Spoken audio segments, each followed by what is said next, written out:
A estrada velha que liga minha cidade ao distrito vizinho sempre foi cercada por histórias estranhas.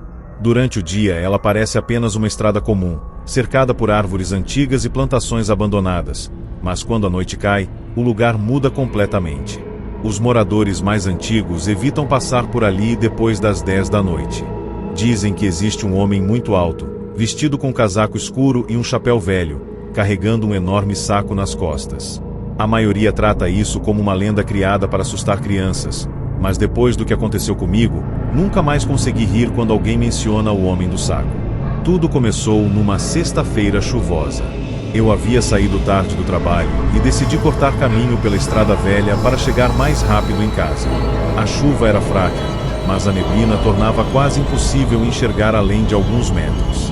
O rádio do carro começou a falhar, alternando entre estática e vozes distorcidas. Achei que fosse apenas interferência causada pelo mau tempo. Foi então que vi uma figura parada no acostamento. Parecia um senhor muito magro, usando um sobretudo preto que quase tocava o chão. Nas costas havia um saco enorme de estopa, tão grande que parecia impossível alguém carregá-lo sozinho. Reduzia a velocidade por instinto. Quando meus faróis iluminaram seu rosto, senti um frio percorrer minha espinha. Ele não fazia nenhum movimento para pedir ajuda.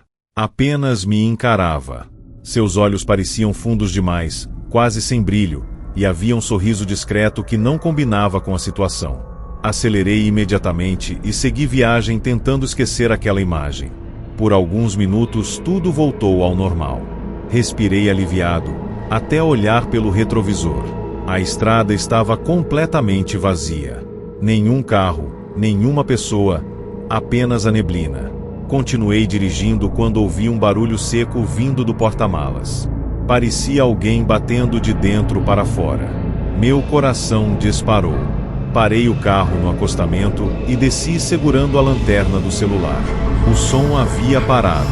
Abri o porta-malas lentamente. Não havia absolutamente nada. Fechei a tampa tentando convencer a mim mesmo de que era apenas alguma ferramenta solta. Quando voltei para o banco do motorista, senti um cheiro estranho dentro do carro. Era um odor de terra molhada misturado com algo podre. Olhei para o banco traseiro e quase perdi o fôlego. Havia marcas de barro espalhadas pelo estofado, como se alguém tivesse acabado de entrar ali. Não havia ninguém, mas as pegadas terminavam exatamente atrás do meu banco. Liguei o carro rapidamente e acelerei. Poucos metros depois, ouvi novamente as batidas. Dessa vez vinham do teto. 1, 2, 3 pancadas fortes, acompanhadas por um arrastar pesado. Parecia que alguma coisa caminhava sobre o carro. Eu não tinha coragem de olhar pela janela. Quando finalmente cheguei em casa, contei tudo para meu pai. Ele ficou em silêncio por alguns segundos e perguntou apenas uma coisa: "Você parou para olhar o homem?" Respondi que sim. A expressão dele mudou imediatamente. Sem dizer mais nada, pegou um balde de água, jogou sal grosso ao redor do carro e mandou que eu não abrisse nenhuma porta até amanhecer. Naquela madrugada quase não consegui dormir. Por volta das 3 horas, ouvi nosso cachorro começar a latir desesperadamente para o portão. Em seguida veio um som pesado, como alguém arrastando um saco enorme pela calçada. A curiosidade venceu o medo. Afastei discretamente a cortina da janela. Sob a luz fraca do poste, havia um homem parado em frente ao portão. Era exatamente o mesmo da estrada. O saco continuava em suas costas, mas dessa vez parecia se mover sozinho, como se houvesse algo vivo lá dentro tentando escapar. O homem levantou lentamente a cabeça na direção da minha janela. Mesmo de longe, senti que ele estava sorrindo. Permaneci imóvel até ele erguer uma das mãos e apontar diretamente para minha casa. Em seguida desapareceu na escuridão sem fazer qualquer barulho. Na manhã seguinte encontramos marcas profundas de arrasto começando no portão e seguindo pela rua inteira. Nenhum vizinho viu ou ouviu nada durante a madrugada.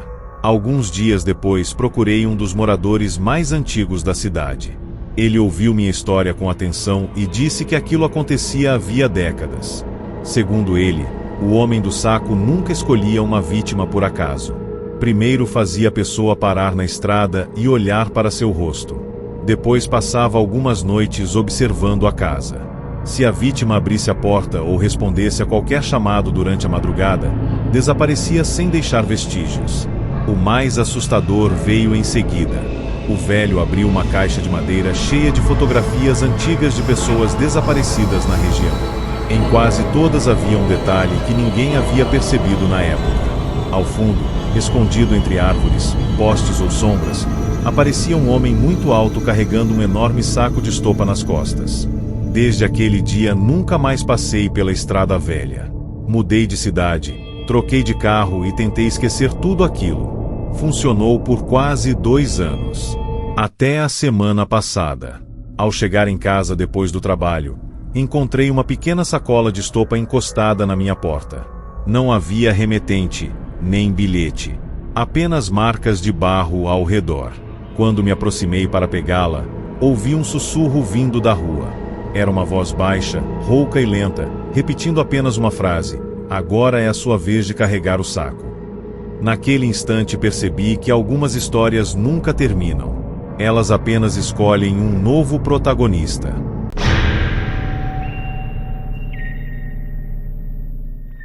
Quando eu tinha 13 anos, minha mãe vivia dizendo que, se eu continuasse desobedecendo, o homem do saco ia descobrir onde eu morava. Eu sempre achava graça, até a semana em que comecei a acordar exatamente às 3 da manhã com batidas na janela do meu quarto. No começo eram toques fracos, como se alguém testasse o vidro. Depois ficaram mais fortes, sempre no mesmo horário, sempre acompanhados por um som estranho de algo pesado sendo arrastado pelo quintal. Eu tentei contar para minha mãe, mas ela achou que fosse sonho. Meu padrasto riu e disse que eu estava impressionada com histórias de criança. Só que, numa das noites, eu criei coragem para espiar pela cortina, e vi uma figura alta demais, parada do lado de fora, usando um casaco escuro e carregando um saco enorme nas costas. O pior era que o saco parecia se mexer por dentro. Na noite seguinte, decidi gravar tudo com o celular da minha mãe. Às 3 em ponto, as batidas começaram de novo. O vidro tremeu e eu vi o mesmo homem do lado de fora, me encarando sem se mover. Quando mostrei o vídeo para minha mãe, ela ficou branca. A gravação pegou o som das batidas, e por um instante, o rosto daquela coisa apareceu colado na janela. Pálido, comprido e com um sorriso largo demais para ser humano. Foi então que minha mãe me contou algo que eu nunca soube. Antes de morarmos ali, uma menina chamada Elisa desapareceu naquela mesma casa. Segundo a mãe dela, alguém batia na janela do quarto da garota todas as madrugadas, sempre às 3. Ninguém acreditou na história, e poucos dias depois a menina sumiu sem deixar vestígios. No dia em que resolvemos sair da casa, encontramos marcas fundas de arrasto na terra, bem debaixo da minha janela. No meio delas havia pegadas pequenas, como se uma criança tivesse sido puxada à força até o portão dos fundos. Achamos que ir embora resolveria tudo, mas antes de partirmos, ouvimos o som recomeçar. Só que, dessa vez, as batidas não vinham da minha janela. Vinham da janela do quarto da minha mãe. Meu padrasto correu para o quintal, mas não encontrou ninguém. Apenas um pequeno saco de estopa encostado na parede. Dentro dele havia um vestido infantil coberto de barro e uma presilha velha em forma de borboleta. Minha mãe reconheceu na hora. Eram de Elisa, a menina desaparecida. Nós abandonamos a casa naquela mesma manhã e nunca mais voltamos. Durante anos, eu tentei esquecer aquilo e consegui acreditar que tinha acabado. Até ontem à noite. Eu estava colocando meu filho para dormir quando ouvi 3 batidas secas na janela do quarto dele. O som era exatamente o mesmo. Quando olhei para a cortina fechada, vi a sombra de uma figura alta parada do lado de fora. E então uma voz rouca sussurrou do outro lado do vidro, com a mesma calma assustadora de anos atrás: "Agora eu vim buscar o que ficou faltando."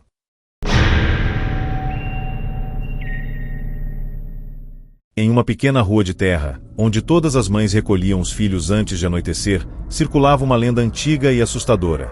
A do homem do saco, uma figura sombria que aparecia quando o silêncio da noite tomava conta do bairro. Diziam que ele levava crianças desobedientes dentro de um saco enorme carregado nas costas. O narrador, com 12 anos na época, nunca acreditou nessa história e achava tudo apenas uma invenção para assustar crianças. Mas tudo muda na noite em que ele sai de casa escondido para procurar seu cachorro, Toby, que havia escapado pelo portão. A rua estava estranhamente vazia, silenciosa demais, como se todos já soubessem que algo ruim estava prestes a acontecer. Enquanto seguia os latidos do cachorro até um terreno baldio, ele ouve pela primeira vez um assovio fino e distante, seguido por um som ainda pior, algo pesado sendo arrastado pelo chão de terra, como se um saco enorme estivesse sendo puxado lentamente pela escuridão. Ao iluminar o terreno com a lanterna, o garoto enxerga um homem alto saindo das sombras. Ele usa um chapéu velho, um casaco comprido e carrega nas costas um grande saco de estopa que parece se mover por dentro. O detalhe mais perturbador é o rosto parcialmente escondido, deixando visível apenas um sorriso largo e imóvel, quase desumano. O cachorro começa a latir desesperadamente, e o homem inclina a cabeça como se estivesse analisando o menino. Em seguida, aponta diretamente para ele. Nesse exato instante, o saco em suas costas emite um som abafado de choro infantil, como se houvesse uma criança presa ali dentro. O garoto entra em pânico e foge correndo de volta para casa com o cachorro atrás. Já trancado dentro de casa, escuta 3 batidas lentas e pesadas na porta, seguidas pelo mesmo assovio atravessando a janela. A maçaneta gira várias vezes, como se alguém tentasse entrar, até que tudo fica em silêncio. Quando a mãe chega e ele conta o que viu, ela não duvida de sua história. Em vez disso, fica pálida e faz apenas uma pergunta que o assusta ainda mais. Ele te viu? No dia seguinte, a mãe leva o menino até Dona Célia, a moradora mais velha da rua, que conhece a história do homem do saco melhor do que qualquer um. Depois de ouvir o relato, a velha revela que, muitos anos antes, um homem da região costumava recolher crianças órfãs ou perdidas com promessas de abrigo e comida, mas elas desapareciam para sempre. Um dia, sua carroça foi encontrada abandonada perto de um córrego, e o único vestígio deixado para trás foi um saco de estopa enterrado com roupas infantis rasgadas e brinquedos velhos. Desde então, a lenda dizia que ele continuava voltando em busca de substitutos para as crianças que havia perdido. O menino tenta encarar aquilo como uma história inventada, mas Dona Célia mostra uma cicatriz profunda no braço e revela que também já havia sido atacada por ele quando era criança. Antes de terminar, ela deixa um aviso aterrorizante. O homem do saco nunca esquece quem vê seu rosto, e agora ele certamente voltaria para buscar o garoto. A partir dessa conversa, o terror invade a casa da família. O cachorro começa a agir de forma estranha, recusando-se a sair para o quintal e rosnando para o portão durante a noite. O menino passa a ouvir passos ao redor da casa e o som de algo pesado sendo arrastado pelo chão, sempre de madrugada. Até a mãe, que antes tentava manter a calma, se assusta quando encontram pegadas de barro no corredor da casa, começando do nada e terminando exatamente na porta do quarto do garoto. Na noite seguinte, o pai decide dormir com uma espingarda ao lado da cama. Mesmo assim, o pior acontece. Durante a madrugada, o menino sente o trinco da porta do quarto se mover lentamente. Finge estar dormindo, mas percebe um cheiro podre de terra molhada e pano velho invadindo o quarto. Então sente o colchão afundar ao seu lado, como se alguém tivesse se sentado na cama. Uma voz rouca e sem vida sussurra perto do seu ouvido: "Agora eu sei onde você mora." Quando ele grita, o pai entra correndo e acende a luz, mas não há ninguém ali. A única prova do que aconteceu é um pedaço de estopa preso à parede do quarto.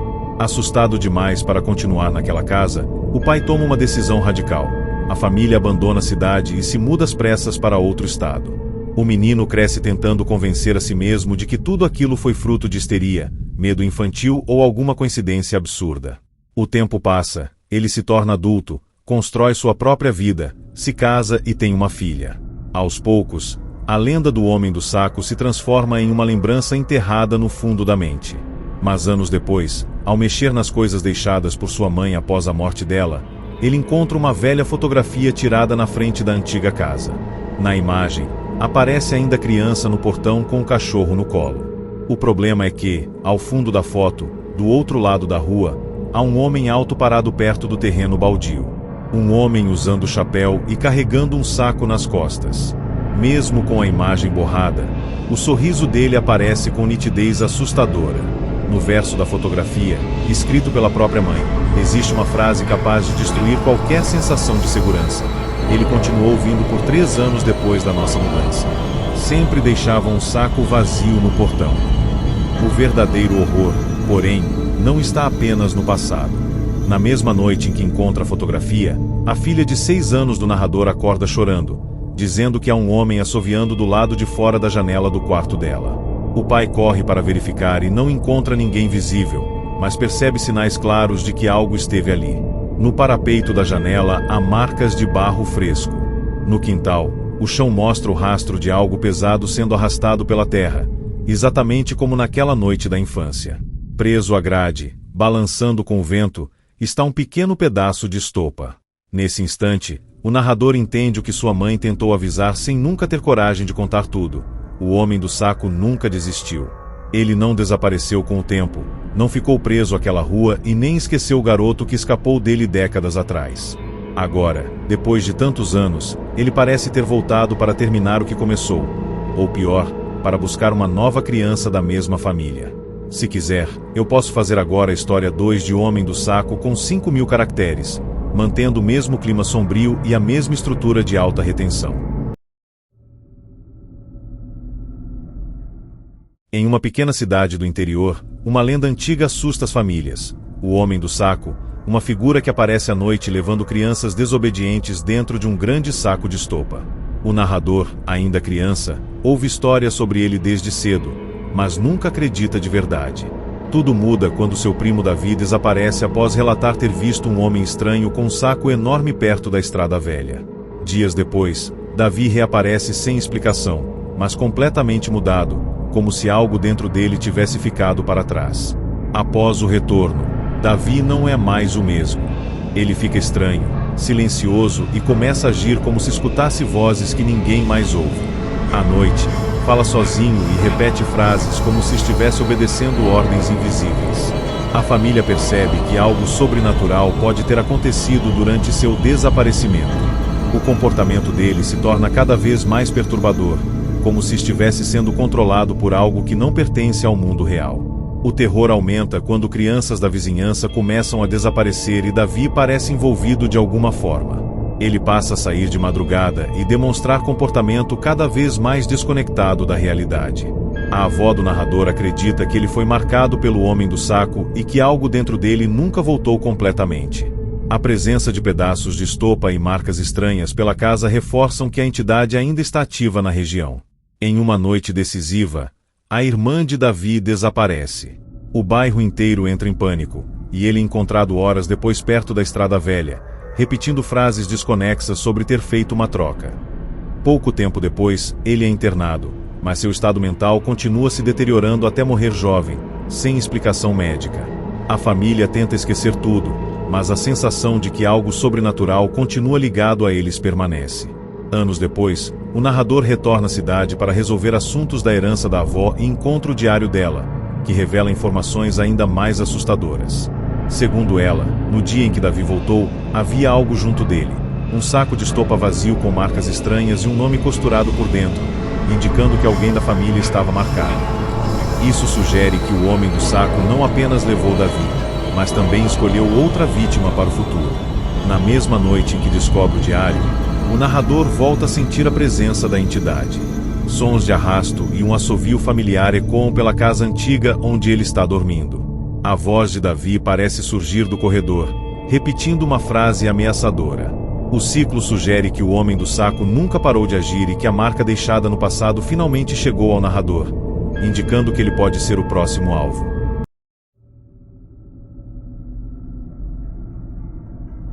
Na minha cidade tinha uma estrada que ninguém usava depois das 7 da noite. Durante o dia, era só mais um caminho de terra ligando o bairro ao interior, mas quando o sol começava a cair, os mais velhos já fechavam os portões e avisavam as crianças para não chegarem perto. Diziam que naquela estrada as coisas voltavam diferentes, ou não voltavam. Eu cresci ouvindo isso como mais uma daquelas ameaças inventadas para controlar criança curiosa. Até a noite em que aceitei uma carona errada. Eu tinha 16 anos e voltava da casa de um amigo quando a chuva começou forte demais. Não tinha ônibus naquele horário e meu celular estava sem bateria. Foi quando um carro antigo parou devagar ao meu lado. O motorista era um homem de aparência comum, voz calma, dizendo que ia na mesma direção e podia me deixar perto de casa. Eu hesitei por alguns segundos, mas o frio e a chuva pesaram mais que o medo. Entrei. O carro cheirava a terra molhada, como se algo tivesse sido arrastado no banco de trás recentemente. O homem não falava muito. Só dirigia devagar demais, olhando sempre para frente, como se estivesse evitando qualquer reflexo no retrovisor. Depois de alguns minutos, percebi que ele não estava indo pelo caminho normal. A estrada que ele pegou era antiga, a que quase ninguém usava. Perguntei por quê, e ele respondeu apenas: "A principal hoje não está segura." A forma como ele falou aquilo não parecia preocupação. Parecia aviso. O rádio do carro não funcionava, mas mesmo assim eu comecei a ouvir um som baixo vindo de fora, como vento atravessando tubos. Um assovio fino, constante, que parecia acompanhar o carro. Perguntei se ele estava ouvindo aquilo, e ele apertou o volante com força, mandando eu ficar quieto. A estrada ficou cada vez mais isolada. Não havia casas, postes ou luz. Só mato dos dois lados e o som da chuva batendo no vidro. Em certo ponto, o carro começou a desacelerar sozinho. O motorista tentou acelerar, mas o veículo parecia pesado demais, como se algo invisível estivesse segurando ele no chão. Foi quando vimos, à frente, uma figura parada no meio da estrada. Alta, imóvel, com um chapéu largo e um saco enorme nas costas. O homem não freou. Só sussurrou: "Não olha para ele." Mas era tarde. Eu já tinha visto. A figura começou a andar na direção do carro sem pressa. Cada passo fazia um som estranho, como pano arrastando na terra. O saco nas costas dele parecia se mover, como se tivesse algo vivo dentro. O motorista tentou dar ré, mas o carro simplesmente morreu. O painel apagou, as luzes falharam, e o silêncio ficou pesado demais. O assovio aumentou. Agora vinha de todos os lados ao mesmo tempo. Eu olhei para o motorista e vi que ele estava rezando baixo, tremendo, repetindo que não era para ter pegado aquela estrada hoje. A batida no vidro do lado do motorista veio leve no começo. Depois mais forte. Toque, toque, toque. Quando olhei para fora, o homem do saco estava ali, bem perto. O rosto ainda não dava para ver direito, mas o sorriso era visível mesmo na chuva, largo demais, errado demais. Ele apontou devagar para o banco de trás. E foi nesse momento que percebi algo impossível. Havia marcas de mãos no vidro de dentro do carro, como se alguém já estivesse lá comigo antes mesmo de eu entrar. O motorista gritou para eu sair, dizendo que aquilo não era comigo, que ele só estava me levando por engano. Mas o homem do saco inclinou a cabeça, como se estivesse ouvindo tudo com paciência. Então o saco nas costas dele se abriu um pouco sozinho, e de dentro veio um som abafado, como várias vozes tentando falar ao mesmo tempo, todas presas. O vidro estourou sem que ele tocasse. O vento entrou forte, apagando qualquer som do mundo real. Eu só lembro de ser puxado pelo braço, mas não por alguém do lado de fora, e sim por algo que já estava dentro do carro desde o início, escondido atrás de mim. Antes de perder a consciência, vi o motorista sendo arrastado para fora, enquanto o homem do saco se aproximava lentamente, como se tivesse todo o tempo do mundo. Quando acordei, estava sozinho no meio da estrada. O carro havia sumido. Nenhum sinal de pneu, vidro ou chuva recente no chão. Só a terra seca e marcas de arrasto indo até o mato. No meu bolso, encontrei um pedaço de estopa úmido. E, costurado nele, uma frase que ainda me persegue: "Ele só leva quem aceita carona." Depois disso, comecei a ouvir o assovio todas as noites, mesmo dentro de casa. Primeiro longe, depois mais perto. E sempre que ele chega, as luzes piscam e o som de algo pesado sendo arrastado aparece do lado de fora. Um dia, minha mãe disse que viu um homem parado na esquina da rua me observando, com um saco enorme nas costas. Desde então, nunca mais dormi com a janela aberta. Mas ontem à noite, alguém bateu 3 vezes na minha porta. E quando perguntei quem era, a resposta veio em um assovio longo, exatamente igual ao da estrada.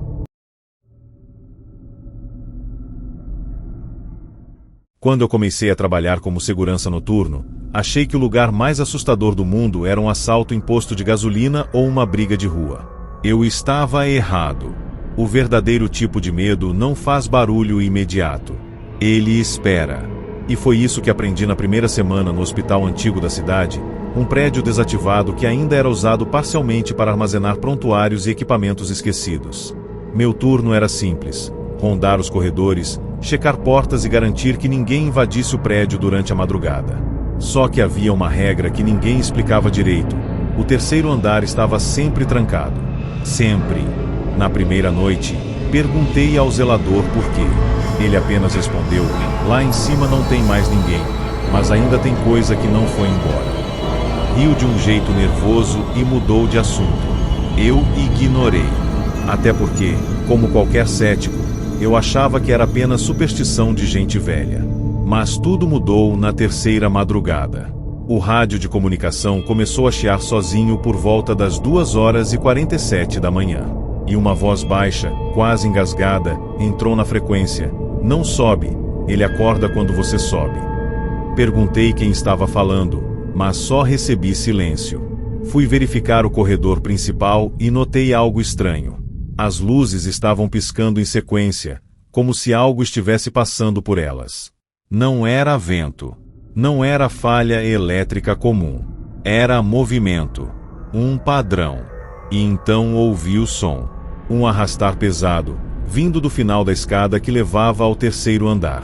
Como se um saco cheio de algo estivesse sendo puxado degrau acima. Eu congelei.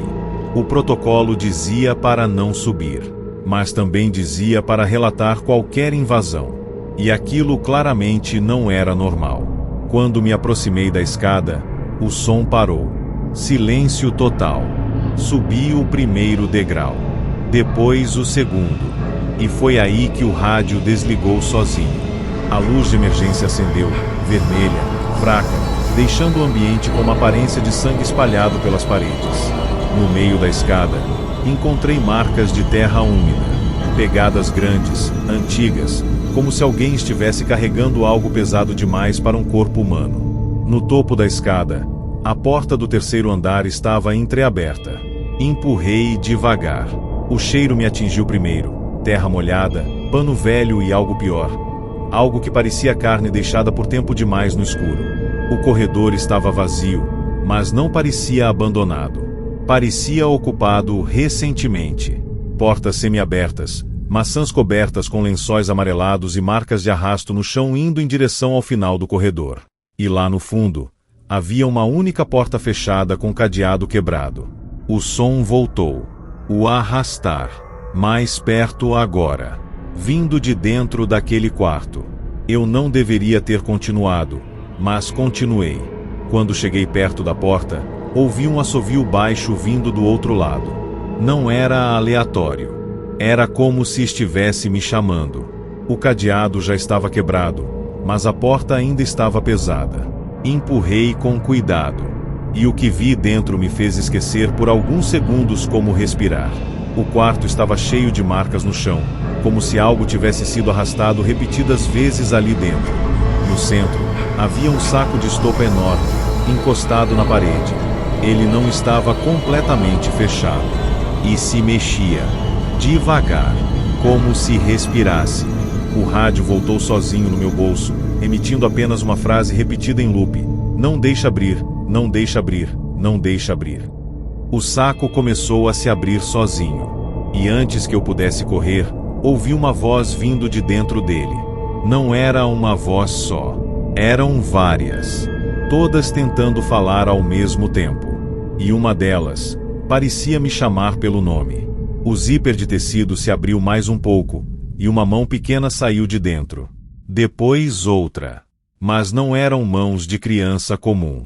Estavam sujas de terra e tinham marcas antigas, como se tivessem sido puxadas por muito tempo de algum lugar muito fundo. Atrás de mim, a porta fechou sozinha, e o assovio ficou dentro do quarto. Eu não lembro exatamente como saí dali. Só sei que acordei do lado de fora do hospital, deitado na rua, com o uniforme rasgado e o rádio ainda chiando no meu bolso. No pulso, havia um pedaço de estopa amarrado como uma pulseira. E nele estava escrito, com algo que parecia sangue seco: ele só entra onde alguém já abriu uma vez. Desde aquela noite, não trabalho mais em lugar nenhum à noite. Mas o problema é que, às vezes, quando estou sozinho em casa, ouço o arrastar de algo pesado vindo do corredor. E sempre que vou checar, encontro marcas de terra no chão, levando direto até a porta do meu quarto. Eu herdei uma casa antiga do meu avô em uma cidade pequena do interior, daquelas onde todo mundo conhece todo mundo e mesmo assim ninguém conta tudo o que sabe. A casa ficava no fim de uma rua sem saída, cercada por árvores altas que bloqueavam quase toda a luz do sol depois do meio da tarde. Quando cheguei para organizar a mudança, os vizinhos já me olhavam de um jeito estranho, como se estivessem esperando para ver quanto tempo eu iria durar ali. A primeira coisa que me disseram foi simples: não fica lá dentro depois que escurecer e, se ouvir assovio, não responde. Eu ri na hora, achando que era só superstição local. Mas ninguém ri quando todo mundo ao redor está sério demais. Nos primeiros dias, tudo parecia apenas velho e abandonado. Poeira, móveis cobertos por lençóis, cheiro de madeira úmida e silêncio pesado. Só que esse silêncio não era comum. Era um silêncio que parecia observar. Toda vez que eu passava pelo corredor principal, sentia como se alguém estivesse atrás de mim, mas quando virava, não havia nada. Na terceira noite, comecei a perceber algo estranho. As portas da casa não ficavam na mesma posição em que eu deixava. Uma delas, a do porão, sempre amanhecia destrancada, mesmo eu tendo certeza absoluta de que tinha fechado. Foi nessa mesma noite que ouvi pela primeira vez um assovio baixo vindo do lado de fora da casa. Não parecia vento. Era ritmado, quase humano, como se alguém estivesse chamando sem pressa. Eu ignorei. Tranquei tudo e fui dormir. Mas por volta das 3 da manhã, acordei com um som diferente. Um arrastar pesado atravessando o quintal, como se algo estivesse sendo puxado pela terra. Levantei e fui até a janela. O quintal estava vazio. Só que o chão tinha marcas. Trilhas profundas, como algo pesado sendo arrastado em direção à casa. No dia seguinte, perguntei aos vizinhos se a região tinha algum animal grande ou história antiga. Um deles apenas respondeu: essa casa já foi de muita gente, nenhuma ficou muito tempo depois que começaram a ouvir o saco. Quando perguntei o que era isso, ele se calou imediatamente e entrou para dentro de casa sem olhar para trás. Aquilo deveria ter sido o fim da minha curiosidade. Mas não foi. Na quarta noite, a energia caiu. Tudo ficou completamente escuro. Eu estava na sala quando ouvi claramente o som da porta da frente sendo arranhada por algo pesado. Depois, 3 batidas lentas. Toque, toque, toque. Quando me aproximei, o silêncio ficou absoluto. E então ouvi o assovio, bem do outro lado da porta. Eu congelei. A maçaneta começou a girar devagar, como se alguém estivesse testando a entrada. Peguei uma lanterna e iluminei pela fresta da janela lateral. Ele estava lá, alto, imóvel, com um chapéu velho e um saco enorme nas costas. O tecido parecia vivo, se movendo de forma irregular, como se algo dentro dele tentasse respirar. O rosto não aparecia completamente, mas o sorriso sim. Largo demais, errado demais, como se tivesse sido desenhado sem intenção de ser humano. Ele não bateu de novo. Só ficou parado, me olhando sem pressa. E então apontou para dentro da casa. Atrás de mim, ouvi um som que nunca tinha ouvido antes ali dentro. O arrastar de algo pesado vindo do corredor. Como se a casa estivesse acordando por dentro. Virei devagar. A porta do porão estava aberta. E de lá vinha um cheiro que não era apenas mofo, era terra recém-virada. O assovio agora estava dentro da casa. Corri para fechar a porta da frente, mas ela não abria mais pelo meu lado. Como se tivesse sido travada do lado de fora. As luzes de emergência piscaram por um segundo e, nesse instante, vi marcas de pegadas espalhadas pela sala. Não tinham entrado pela porta. Elas simplesmente estavam surgindo, uma por uma, formando um caminho em direção ao corredor. Quando cheguei ao corredor, ouvi uma voz baixa vindo do porão. Não era exatamente uma voz. Eram fragmentos de sons tentando formar palavras. E no meio disso, uma frase ficou clara: ele já abriu a casa antes de você chegar. Desci os degraus devagar. Cada passo parecia mais pesado que o anterior. No fundo do porão, encontrei algo que não deveria estar ali. Um saco de estopa encostado na parede, antigo, sujo, costurado com fios escuros. Ele não estava vazio. Se mexia. Quando a lanterna iluminou completamente, o saco parou por um segundo. E então começou a abrir sozinho. De dentro dele veio o assovio. E junto com ele, uma mão pequena puxando o tecido para fora. Atrás de mim, a porta do porão fechou com força. E a última coisa que eu vi antes do escuro completo foi uma frase sussurrada bem perto do meu ouvido: agora a casa te reconheceu. Acordei do lado de fora, sentado na estrada de terra, sem lembrar como saí de lá. A casa estava intacta, silenciosa, como se nada tivesse acontecido. Mas no meu bolso havia um pedaço de estopa úmido. E nele, costurado de forma antiga, estava escrito: nenhuma casa fica vazia quando ele escolhe entrar. Desde então, sempre que volto perto daquela rua, o vento muda. E às vezes, sem ninguém por perto, ouço o assovio vindo de dentro da minha própria casa. Como se algo tivesse me seguido, e nunca mais tivesse saído. Na minha infância, havia uma regra que ninguém nunca explicou direito, mas todos obedeciam sem questionar. Se alguém te chamasse pelo nome à noite e você não reconhecesse a voz, você não respondia. Minha mãe dizia isso olhando direto para mim, com uma seriedade que não combinava com o resto do dia dela. Eu sempre achei exagero, até a noite em que meu irmão mais novo sumiu. Ele tinha 7 anos e era curioso demais para o próprio bem. Gostava de sair escondido para o quintal, mesmo quando já estava escuro, dizendo que queria ver como a noite respirava. Naquela época, a gente morava numa casa simples, cercada por mato alto e uma estrada de terra que quase ninguém usava. Era o tipo de lugar onde o silêncio não era só ausência de som, era presença. A noite do desaparecimento começou como qualquer outra. Sem vento, sem chuva, sem nada fora do normal. Minha mãe tinha saído para trabalhar no turno da madrugada e eu fiquei responsável por olhar meu irmão enquanto meu pai dormia depois do serviço pesado. Por volta das 10 da noite, percebi que ele não estava mais na cama. Procurei pela casa inteira e não encontrei. Até que ouvi um assovio baixo vindo do quintal.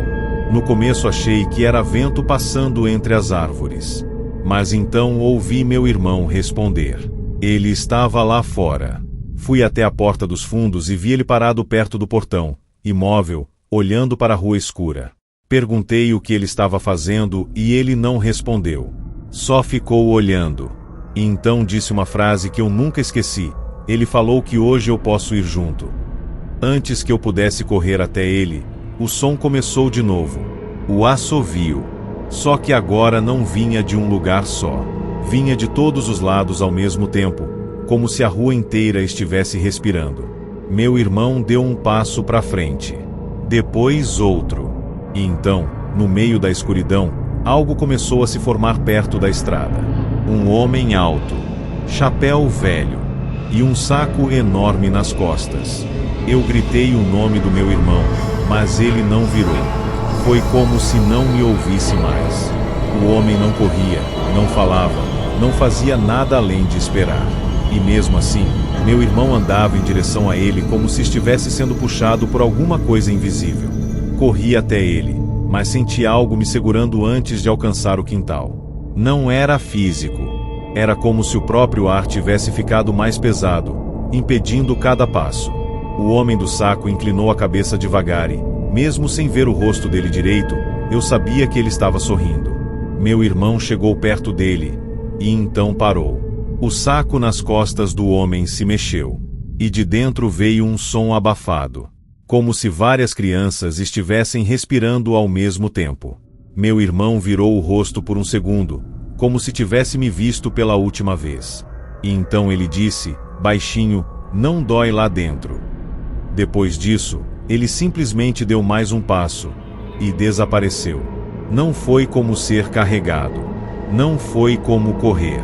Ele só sumiu. O homem virou e começou a andar devagar pela estrada, carregando o saco que agora parecia mais pesado. Eu tentei correr atrás, mas minha mãe chegou nesse momento, me puxando com força e gritando para eu entrar em casa. Eu nunca tinha visto ela daquele jeito, desesperada, como se já soubesse que não havia mais nada a fazer. Naquela noite, ninguém dormiu. Na manhã seguinte, a polícia encontrou apenas marcas de arrasto na estrada, e um pequeno pedaço de roupa do meu irmão preso num galho seco perto do mato. Nada mais. Nenhum sinal de corpo, de fuga, de luta. Como se ele tivesse sido levado sem resistência alguma. Os dias passaram, e a busca acabou sem resposta. Minha mãe começou a repetir que ele devia ter sido levado por alguém, que ainda poderia estar vivo. Mas meu pai nunca concordou. Ele só ficou em silêncio, encarando a estrada todos os dias, como se esperasse algo voltar. Uma semana depois, algo voltou. Não meu irmão, mas um saco de estopa. Ele apareceu na frente da nossa casa ao amanhecer, encostado no portão, vazio e sujo de terra. Não havia ninguém ao redor. Nenhum rastro de quem deixou. Minha mãe entrou em desespero, mas meu pai apenas olhou fixamente para aquilo, como se entendesse. Quando abrimos o saco, não havia nada dentro, exceto um pequeno som. Um sussurro quase imperceptível, chamando pelo meu nome. Naquela noite, comecei a ouvir o assovio também. Primeiro longe, depois dentro da casa, depois do lado da minha cama.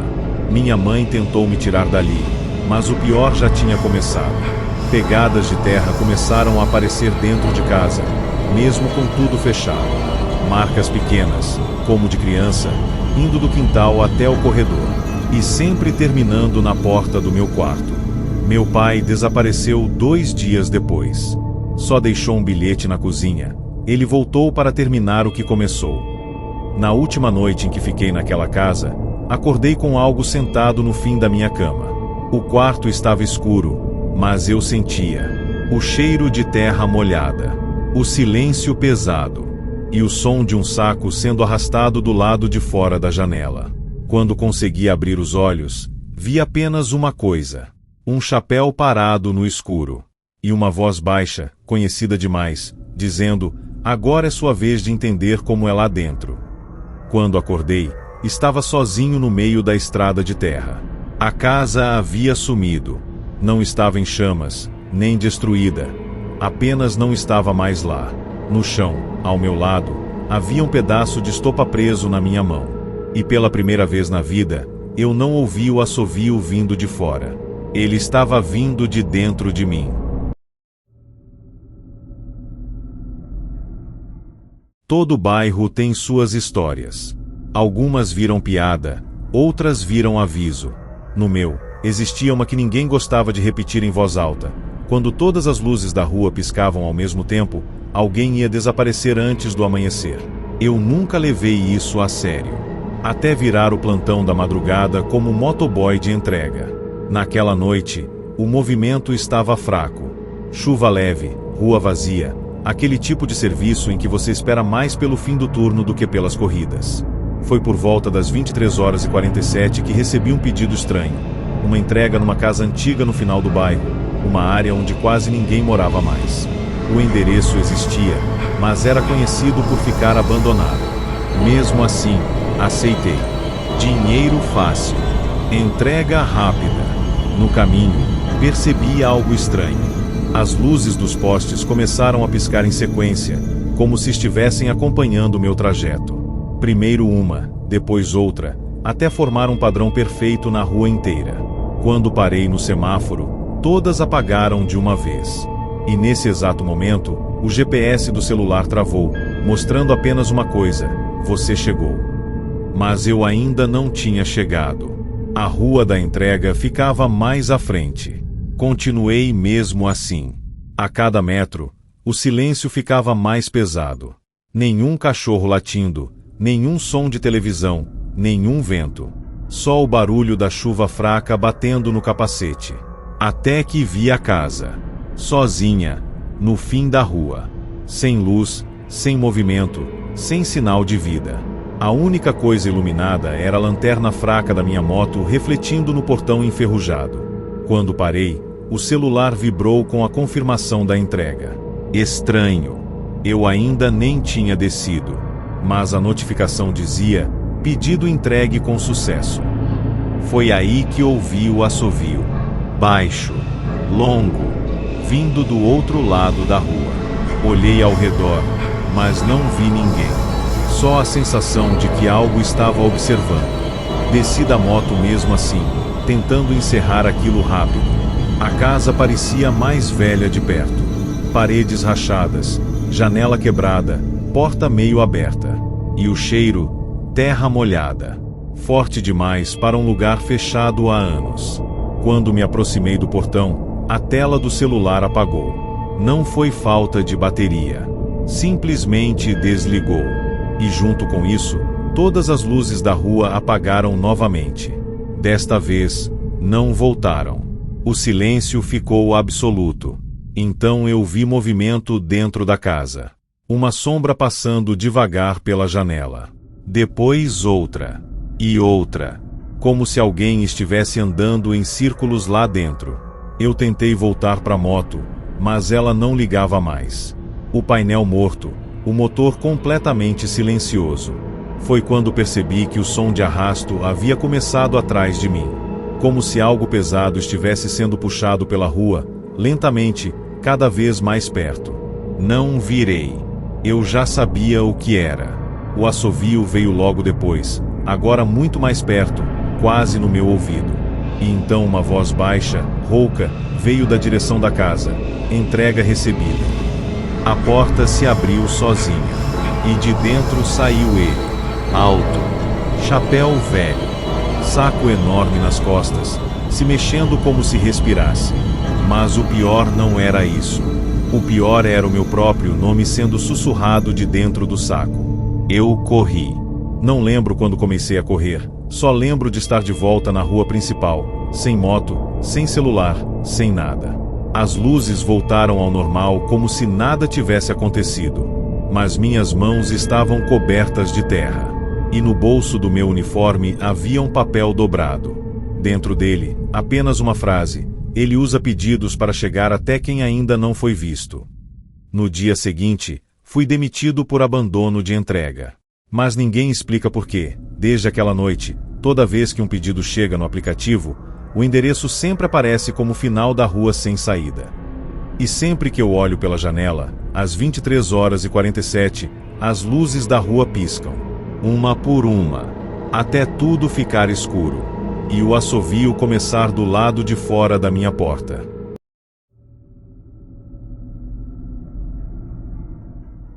Na cidade onde eu estudei, existia uma escola que todo mundo evitava comentar depois que anoitecia.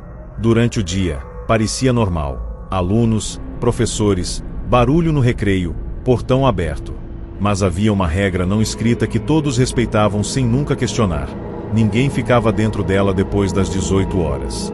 Nem funcionários, nem professores, nem zeladores. Se passasse desse horário, o portão principal travava sozinho, e as luzes apagavam uma por uma, como se o prédio estivesse sendo desligado por algo que ninguém via. Eu descobri isso da pior forma possível. Na época, eu era estagiário da secretaria da escola, ajudando com organização de documentos e limpeza leve no fim do turno. Era um trabalho simples, sem muita responsabilidade. Ou pelo menos era o que diziam. No meu terceiro dia, o diretor pediu para eu ficar até mais tarde organizando arquivos antigos na sala do almoxarifado. Disse que não levaria mais de 1 hora. Aceitei sem pensar muito. Dinheiro extra e menos gente no prédio parecia tranquilo. Por volta das 17h40, o movimento já tinha quase zerado. Os alunos foram embora, os professores também, e só restava o silêncio dos corredores vazios. Às 18 horas em ponto, o sinal da escola tocou sozinho. Um toque curto, metálico, que não estava programado no sistema. Achei estranho, mas ignorei. Continuei organizando os papéis até perceber que o ambiente estava diferente. O silêncio não era normal. Era pesado demais. Como se o prédio estivesse ouvindo. Às 18h12, ouvi o primeiro som vindo do corredor. Passos lentos, arrastados, indo em direção às salas vazias. Levantei para verificar, mas não havia ninguém. Mesmo assim, as luzes começaram a piscar, uma por uma, em sequência. Primeiro o corredor principal, depois as salas, depois o pátio, até que só restou a luz da secretaria. Foi então que o interfone ligou sozinho. Uma voz baixa, distorcida, saiu do alto-falante. Não fica depois do horário. Perguntei quem estava falando, mas só recebi estática. Quando saí da sala para tentar sair da escola, percebi que o portão principal estava fechado. Não com um cadeado. Fechado como se tivesse travado por dentro. E então ouvi um assovio, baixo, vindo do pátio. Fui até a janela da secretaria e vi algo parado no meio da quadra. Uma figura alta, imóvel, com um chapéu escuro e um saco enorme nas costas. Mesmo à distância, dava para ver que o saco se movia de forma irregular, como se algo dentro dele tentasse respirar. O mais estranho era que ele não andava. Ele só estava ali, esperando. A luz da escola apagou completamente nesse instante. E o assovio ficou mais alto. Quando tentei usar o celular, ele já não tinha sinal. A bateria estava cheia, mas a tela só mostrava uma mensagem: sala ocupada. Mesmo sem entender, senti algo se aproximando do corredor atrás de mim. Um arrastar pesado, como se alguém estivesse puxando algo enorme pelo chão encerado da escola. Eu corri. Mas todos os corredores eram iguais agora. Sem placas, sem portas abertas, sem saída. Apenas portas fechadas e o som de passos que não eram meus, acompanhando cada movimento. Até que encontrei a sala do almoxarifado novamente, mesmo sem saber como cheguei lá. E a porta estava entreaberta. Lá dentro, tudo estava revirado. Papel espalhado. Caixas abertas. E no meio da sala, um saco de estopa. O mesmo tipo que eu tinha ouvido falar em histórias antigas dos alunos mais velhos. Ele não estava parado. Ele se mexia. Devagar. Como se respirasse. E de dentro dele veio um som abafado, repetindo meu nome em sussurros quebrados. Atrás de mim, a porta bateu sozinha. E o assovio entrou na sala. Quando me virei, ele já estava lá. Mais perto. Agora dava para ver o sorriso. Largo demais. Errado demais. E pela primeira vez, ouvi claramente uma frase vindo de dentro do saco. A escola sempre guarda o último que fica depois do horário. Não lembro como saí. Só lembro de acordar do lado de fora, sentado no meio da rua, com a escola completamente apagada atrás de mim, como se nunca tivesse existido. Mas no meu bolso havia uma chave. E nela, escrito com barro seco, estava meu nome. Desde aquele dia, toda vez que passo perto daquela rua depois das 18 horas, vejo as luzes da escola piscarem por um segundo, mesmo ela estando fechada há anos. E às vezes, no silêncio da noite, eu escuto o sinal tocar de novo, e o assovio começar no pátio vazio.